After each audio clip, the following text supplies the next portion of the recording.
पहिल्यांदा तुम्हा उपस्थितांची माफी मागतो। नियोजित वेळेपेक्षा या सभेला उशीर झाला आणि माझ्या या सभेमुळे आपण उन्हात बसलात त्याबद्दल आपण पहिल्यांदा मला माफ करावं। मी मागच्या कालखंडात शिवसेनेचा आमदार म्हणून गेली 15 वर्ष काम करत होतो आणि आता महायुतीचा अधिकृत उमेदवार म्हणून या ठिकाणी मत मागण्यासाठी उभा आहे। मागच्या काळात एक लोकप्रतिनिधी म्हणून काय काम करायचं असतं तर या भागात आपल्या मतदारसंघात ज्या अडचणी निर्माण झाल्या त्या समजून घ्यायच्या, विधानसभेच्या पटलावरून त्या मांडायच्या, सरकारच्या जेवढ्या म्हणून योजना तयार होत असतात त्या सगळ्या योजनांचा लाभ आपल्या मतदारसंघातील सर्वसामान्य नागरिकांपर्यंत कसा पोहोचवता येतोय ते पोहोचवण्याचं काम मी माझ्या परीने प्रामाणिकपणे आजपर्यंत केलेलं आहे। एकंदरीत आपल्या या सरकारच्या वतीने सुद्धा काही चांगले निर्णय राबवले गेले, त्याचाही फायदा या मतदारसंघातील महाराष्ट्रातील नागरिकांना झालेला आहे। काही ठळक मुद्दे मी तुमच्या पुढे मांडतो। माझ्यानंतर तुम्हाला रवी सरांचं भाषण सुद्धा ऐकायचं आहे। लाडकी बहीण ही योजना मोठ्या प्रमाणात या ठिकाणी सगळ्यांना लाभ देणारी माता भगिनींना आहे। त्या लाडक्या बहिणीचे 5 हप्ते आपण घेतलेले आहेत, मिळालेले आहेत आणि महाराष्ट्रात सर्वाधिक जास्त हे फॉर्म भरण्याचं काम युवा नेते किरणजी गायकवाड यांच्या माध्यमातून, त्याचबरोबर भारतीय जनता पार्टी, राष्ट्रवादी काँग्रेस पार्टी या सगळ्यांच्या परिश्रमानं ते फॉर्म भरले गेले आणि महाराष्ट्रात उमरगा आणि लोहारा तालुका 1 नंबरला उद्दिष्ट होतं। 75,000 आणि आपण 97,000 जवळजवळ फॉर्म हे भरलेले आहेत। तेव्हा त्या सर्व कार्यकर्त्यांचे मी या ठिकाणी मनपूर्वक आभार व्यक्त करतो। मुख्यमंत्री उमरग्याला आल्यानंतर त्यांनी घोषणा केली, आम्ही 1500 रुपये आता देत असताना विरोधक सांगत होते योजना परवडणारी नाही, यांच्याकडे खडकू नाहीत, तिजोरीत खडखडाट आहे, हे काय देणार नाहीत, 1-2 हप्ते देतील, निवडणुकीनंतर बंद करतील। पण मुख्यमंत्र्यांनी हप्ते नुसतेच दिले नाहीत तर दिवाळीच्या आधी सुद्धा 1 हप्ता तुम्हाला ऍडव्हान्स दिला आणि 5 हप्त्याचे पैसे आजपर्यंत आपल्याला मिळालेले आहेत। तर भविष्य काळात पुन्हा महायुतीचं सरकार आल्यानंतर त्यात वाढ करून 2100 रुपये प्रति महिना तुम्हाला दिले जातील हे या ठिकाणी सांगतो। त्याचबरोबर शेतकऱ्यांची कर्जमाफी करण्याचं धोरण सुद्धा या सरकारनं स्वीकारलेलं आहे आणि भविष्य काळात शेतकऱ्यांचं कर्ज माफ करण्याचं धोरण घेऊनच हे सरकार महायुतीचं काम करेल। शेतकरी सन्मान योजनेच्या माध्यमातून वर्षाला महाराष्ट्र सरकारचे 6,000 रुपये, केंद्र सरकारचे 6,000 रुपये, 12,000 रुपये आपल्या शेतीचं नुकसान होऊ न होऊ तरी आपल्याला मिळतात। त्यात पुन्हा वाढ करण्याची घोषणा मुख्यमंत्र्यांनी केलेली 15,000 रुपये तुम्हाला पुढच्या कालखंडात मिळतील। वृद्ध पेन्शन धारकांना सुद्धा 1500 रुपये मिळत होते, त्यात वाढ करून 2100 रुपये देण्याची घोषणा मुख्यमंत्री महोदयांनी केली। प्रत्येकास अन्न आणि निवारा मिळावा याही बाबतीत या सरकारच्या वतीनं काम केलं जात आहे। जीवनावश्यक वस्तूंचे भाव स्थिर ठेवण्याचं सुद्धा पुढच्या कालखंडात या सरकारच्या वतीनं प्रयत्न केले जातील। 25 लाख रोजगार निर्मिती करण्याच्या उद्दिष्टाने 10 लाख विद्यार्थ्यांना महिना 10,000 रुपये स्टायपेंड देऊन जर्मन सारख्या देशाशी करार केला असल्यानं आपल्या या विद्यार्थ्यांना प्रशिक्षणार्थी म्हणून तिकडे पाठवणं, प्रशिक्षण दिल्यानंतर आपल्या भागात आल्यानंतर नामांकित कंपन्यात त्यांना नोकरी उपलब्ध होईल आणि बेकारी कमी करण्याचं काम सुद्धा सरकारच्या वतीने केलं जाईल। अंगणवाडी आणि आशा सेविकांना 15,000 रुपये मानधन आणि सुरक्षाचं कवच दिलं जाईल। आपण जे वीज वापरतोय, घरी घरी जे वीज वापरतो त्याचं बिल जर 100 रुपये असेल तर पुढच्या कालखंडात तुम्हाला 30% त्यात सवलत देऊन 70 रुपये बिल येण्याची व्यवस्था सरकारच्या वतीने केलेली आहे। तुमच्या वापराच्या 30% सवलत सगळ्या वीजधारकांना मिळेल।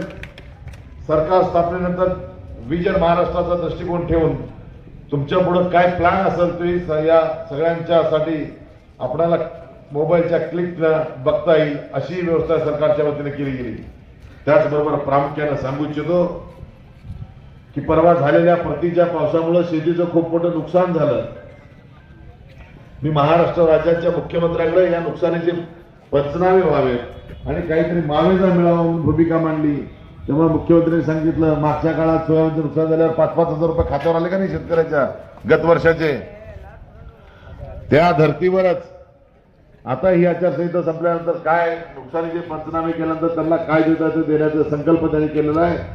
त्याचबरोबर एक गोष्ट प्रामुख्याने सांगितली मी मुख्यमंत्री महोदयांना, साहेब म्हणलं पाणी लागून सोयाबीन गेलं, उरलं सुरलं सोयाबीन शेतकऱ्यांनी काढून शेतातच बनी मारून ठेवले, घराकडे आणली नाही, त्रास झाली नाही। त्याच्या मागचं कारण काय, तर त्या शेतीला जायला प्रामुख्यानं सुस्थितीतले रस्ते नाहीत, म्हणून शेतकऱ्यांना सगळ्यात मोठी काय अडचण असेल तर ते शेत रस्त्याची अडचण आहे।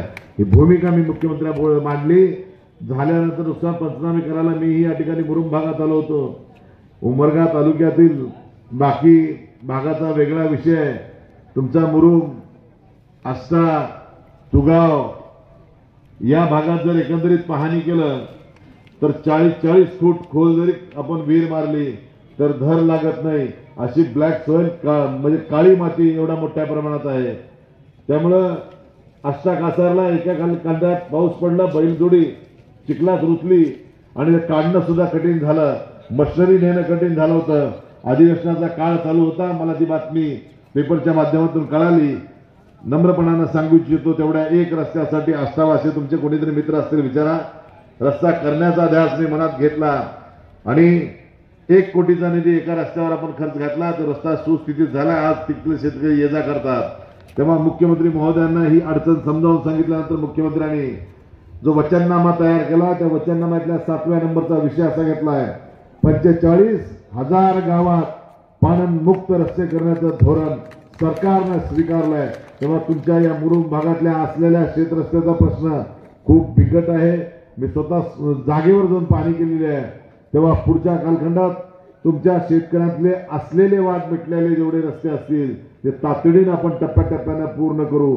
जसं की मागच्या 3 वर्षात आम्ही ठरवलं गाव तिथं स्मशानभूमी करायची, ही भूमिका घेतली। 70-75 गावात स्मशानभूमी नव्यानं निर्माण करण्याचं काम केलं। त्याच धर्तीवर पुढच्या 5 वर्षात शेत तिथं रस्ता करण्याची भूमिका घेऊन आपण काम करू, हे या ठिकाणी नम्रपणाने सांगू इच्छितो। 1 रुपयात पीक विमा देणारं सरकार आहे।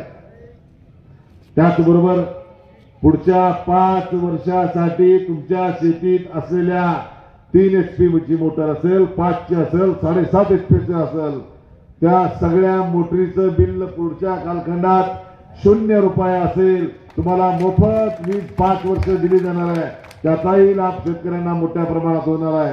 तेव्हा या सगळ्या गोष्टीचा सारासार आपण विचार करावा। इथं बोलत असताना मी नामुक उल्लेख करेन, कैलासवासी विलासरावजी देशमुख साहेब यांच्या प्रयत्नानं मुख्यमंत्री असताना मराठवाड्याला न्याय मिळावा म्हणून 21 TMC आमचं उजनीचं पाणी मिळावं म्हणून ते प्रयत्नवादी राहिले, योजना मंजूर केली।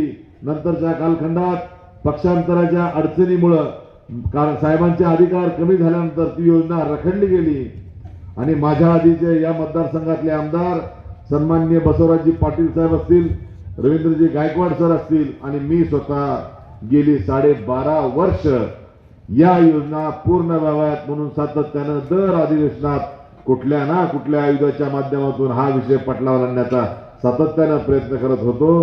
यश येत नव्हतं, पण 2.5 वर्षाचा काळ सुवर्ण काळ माझ्या आयुष्यातला म्हणलं तर काय वावगं ठरणार नाही आला। मी महाराष्ट्र राज्याच्या मुख्यमंत्र्यांशी या बाबतीतलं चर्चा केली। मी गिरीशजी महाजन साहेबांचा सुद्धा नाम उल्लेख करेन। ते दिल्लीची एक आपणाला पर्यावरणाची मान्यता हवी होती, ते जलसंपदा मंत्री होते, त्यांना ही गोष्ट सांगितल्यानंतर प्राधान्याने त्यांनी दिल्लीवारी करून ती 8 शिथिल करून आणली।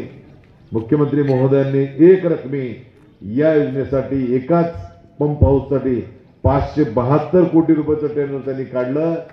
तो पंप हाऊस चालू आहे, थोड्या दिवसात पाणी तुळजापूरच्या रामदरा घाटमाथ्यावर येऊन पडेल आणि त्यानंतर नैसर्गिक उतार ज्याला आपण म्हणू, तुळजापूरपासून बघितलं की सगळ्या नद्या इकडे येतात आणि कर्नाटकला वाहून जातात, तर तो नैसर्गिक उतार आहे। तिथून नुसतं पैपापाशी पाणी सोडलं की आपल्या कराळीच्या डोंगरापर्यंत जाण्याचं आहे। ते आणत असताना तुमच्या बेनी तुरान पात्रात पाऊस न झाल्यामुळं तळ्यात जर पाणी नसेल तर एक कॉक त्याचा सोडला की तुमचं तळ भरेल, अशी व्यवस्था येणाऱ्या 2-3 वर्षाच्या कालखंडात आपण कामी लावू, जेणेकरून तुमच्या सिंचनाचा पाण्याचा प्रश्न मिटेल। जेणेकरून तुमच्या शेतीच्या उत्कर्षासाठी लागणारी पाणी ही मुख्य गरज असते, ते मिळालं की आपल्याला त्याचा विकास करता येईल। त्याचबरोबर या ठिकाणी फेरीवाले, भाजी विक्रेते, फळ विक्रेते यांच्याकरता व्यापारी संकुल बांधून भाजी मंडई नव्यानं तयार करण्याचा संकल्प आम्ही केलेला आहे। या भागात मिनियार सेठने सांगितलं, गेल्या 2.5 वर्षाच्या कालखंडात जवळजवळ 20 कोटी रुपये या मुरुम शहराच्या विकासासाठी आपण वेगवेगळ्या योजनांच्या माध्यमातून आणलेले आहेत। नगर विकास खातं हे मुख्यमंत्री महोदयांकडे होतं आणि त्यांच्याशी माझा छोटासा जास्तीचा जरा परिचय होता। त्यामुळे मी जेव्हा जेव्हा साहेबांकडे जायचो, साहेब अडचण आहे म्हणले की साहेब कधीच विचार करायचे नाहीत, जाऊ दे ग्रामीण भागातला आमदार आहे, जरा जास्तीचा निधी जाऊ दे म्हणून सहज सही करायचे।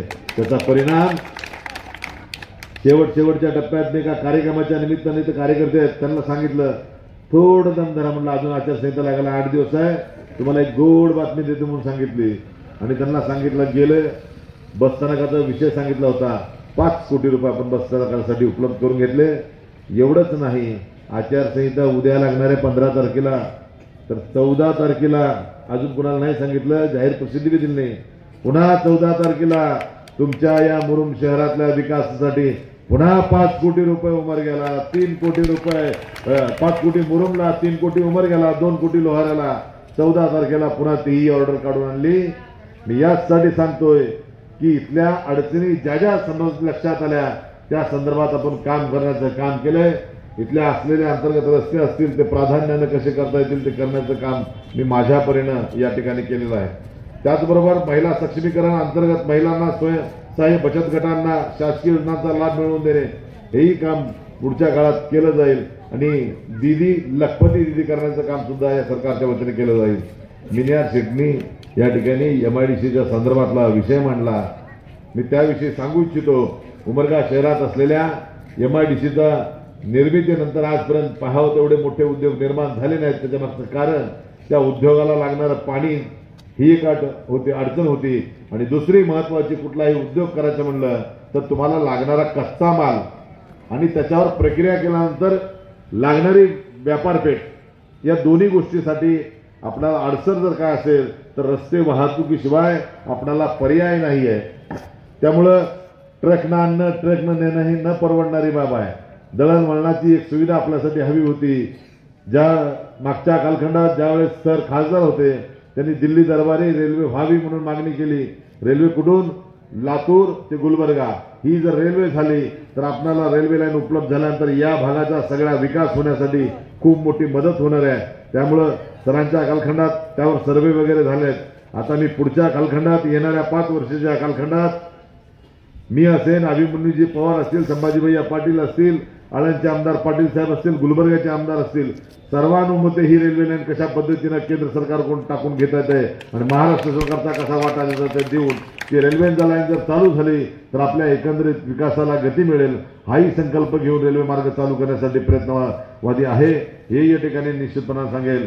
शैक्षणिक संस्थांच्या बाबतीत मदत करण्याचं धोरण सुद्धा या सरकारचं आहे।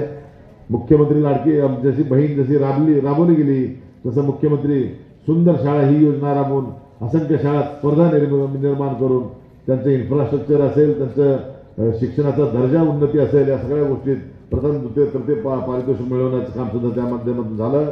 महत्वाची दुसरी तुमच्यासाठी सांगू इच्छितो, बेनीतुरा नदीचे कर्नाटक राज्यात वाहून जाणारे पाणी अडवण्यासाठी आपण स्वतंत्र उपाययोजना करणार।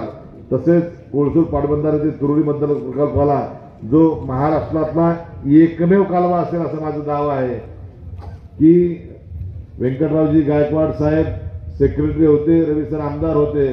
तुम्ही जाऊन कधी कोळसूर ते आस्था कॅनल जर बघितलं ना, कॅनल आपण कुठं 5-10 फूट खोलाचा बघितला असेल, 70-80 फूट खोल दरी निर्माण केलं सर करून ते कॅनल केलेलं आहे। पण ते नंतरच्या कालखंडात त्या काळात ते योग्य होतं, पण आता नंतरच्या कालखंडात तिथं ढासळणं आणि पाणी अडवण्याचं काम मोठ्या प्रमाणात होत आहे। तेव्हा तो कॅनल क्लीन करून बंद पाईपलाईनच्या माध्यमातून पाणी पाठवण्याची व्यवस्था सरकारच्या वतीने पुढच्या कालखंडात केली जाईल आणि पाणी उपलब्ध करून देण्याचं काम सुद्धा केलं जाईल। त्याचबरोबर माथा ते पायथ्यापर्यंत वेगवेगळ्या ठिकाणी चेक डॅम बांधून तुम्हाला शेतीतला पाणी अडवा, पाणी जिरवा, पाणी मुरवा ही काम ही योजना राबवल्यानंतर मोठ्या प्रमाणात आपल्याला त्याचाही उपयोग होणार आहे। त्याचबरोबर खास करून सांगू इच्छितो, मागासवर्गीय आमच्या बांधवांसाठी की लोक काहीतरी अफवा उठवतात, जातीचं विष निर्माण करण्याचा आताही प्रयत्न करतात, मागेही सातत्यानं करत होते. त्यांच्यासाठी सांगू इच्छितो, घटनेच्या 48व्या कलमानुसार या राज्याची आणि केंद्राची नैतिक जबाबदारी असते. दलित बांधवांच्या उद्धारासाठी तिजोरीत असलेल्या पैशापैकी 10.5% वाटा हा दलितांच्या उद्धारासाठीचा असतो. मी तुमचा प्रतिनिधी म्हणून विधानसभेत काम करत असताना डॉक्टर बाबासाहेब आंबेडकर यांच्या 125व्या जयंतीचा विषय जेव्हा पटलावर आला तेव्हा सालेगाव या ठिकाणी बाबासाहेबांच्या अस्थी आहे ते मला माहित होतं. भालेर सरांनी त्या आणलेल्या होत्या. मी तो विषय सभागृहाच्या पटलावर मांडला. पहिल्या टप्प्यात 6 कोटी रुपये उपलब्ध करून घेतले, दुसऱ्या टप्प्यात 5 कोटी उपलब्ध करून घेतले आणि आता तिसरा टप्पा 6 कोटी 26 लाखाचा मुख्यमंत्र्यांच्या टेबलवर फाईल आहे. त्या अनुषंगानं म्हणजे सालेगाव या ठिकाणी वास्तू तयार झालेली आहे. विद्यार्थ्यांसाठी अभ्यासिका तयार करायच्या आहे, कॉम्प्युटराइज अभ्यासिका तयार करायच्या आहे आणि बाबासाहेबांचे विचार पुढच्या पिढीला कळले पाहिजेत, आम्हाला कळले पाहिजेत. त्यासाठी ती वास्तू निर्माण राहील आणि पुढच्या कालखंडात एक आदर्श राहील. एवढंच नाही तर कराळी या ठिकाणी आमच्या समाज बांधवांनी त्या ठिकाणी जागा घेतली होती.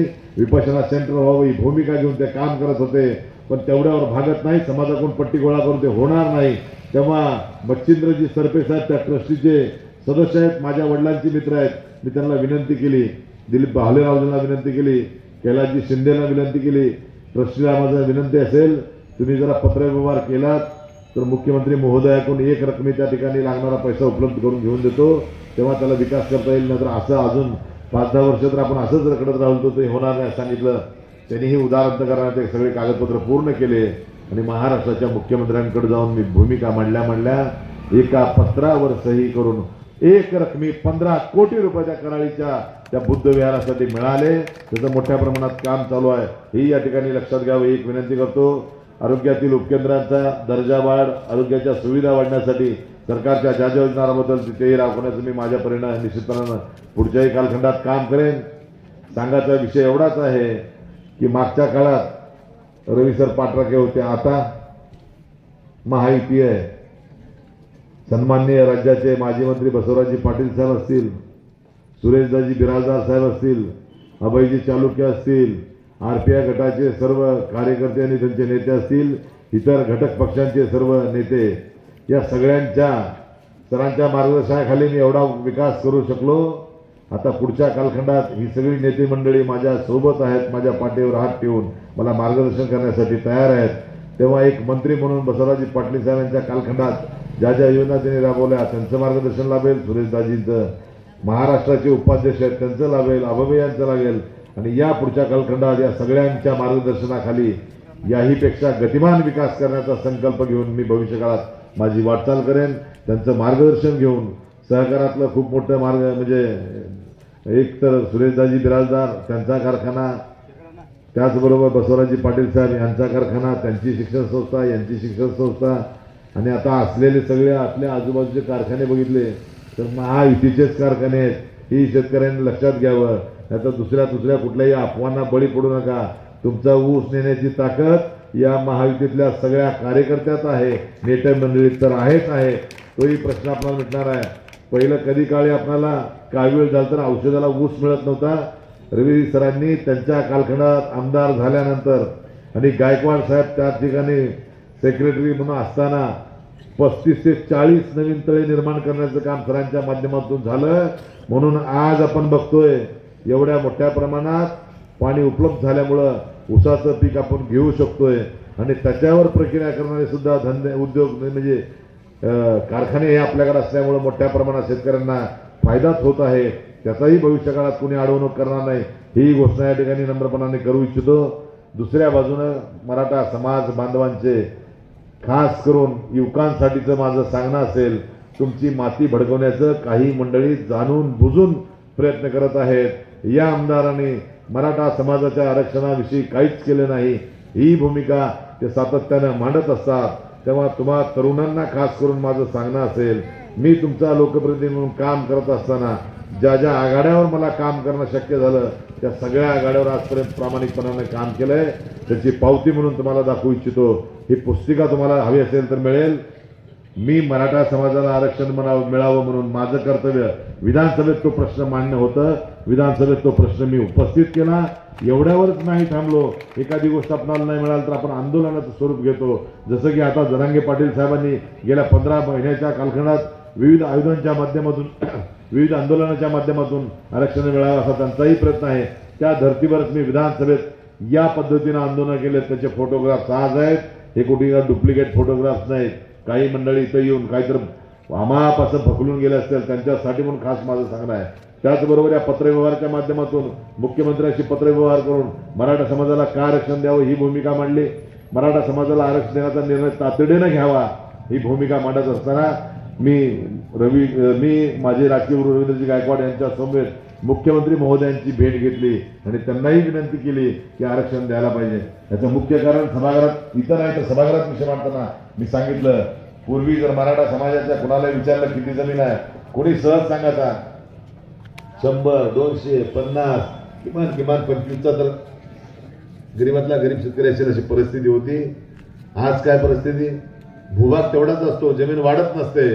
आमची कुटुंब वाढत गेली, भाऊभाऊकी वाढत गेली, त्याचं विभाजन होत गेलं आणि आता 2.5-5 एकरचा शेतकरी शिल्लक राहिला आहे. तेव्हा या समाजाची अवस्था सुद्धा शेती हा व्यवसाय असा द्रवस्त होत गेल्या कारणानं ही गरिबीची वेळ त्यांच्यावर आली आहे. आणि शिक्षणाच्या बाबतीत त्यांना आरक्षण हवं आहे, इतरही काही वेगवेगळ्या बाबतीत आरक्षण हवं आहे. तेव्हा मराठा समाजाला आरक्षण द्यावं ही भूमिका मी मागणी करावी, मान्य करावी म्हणून शासन दरबारी सातत्यानं प्रयत्नामध्ये राहिलो.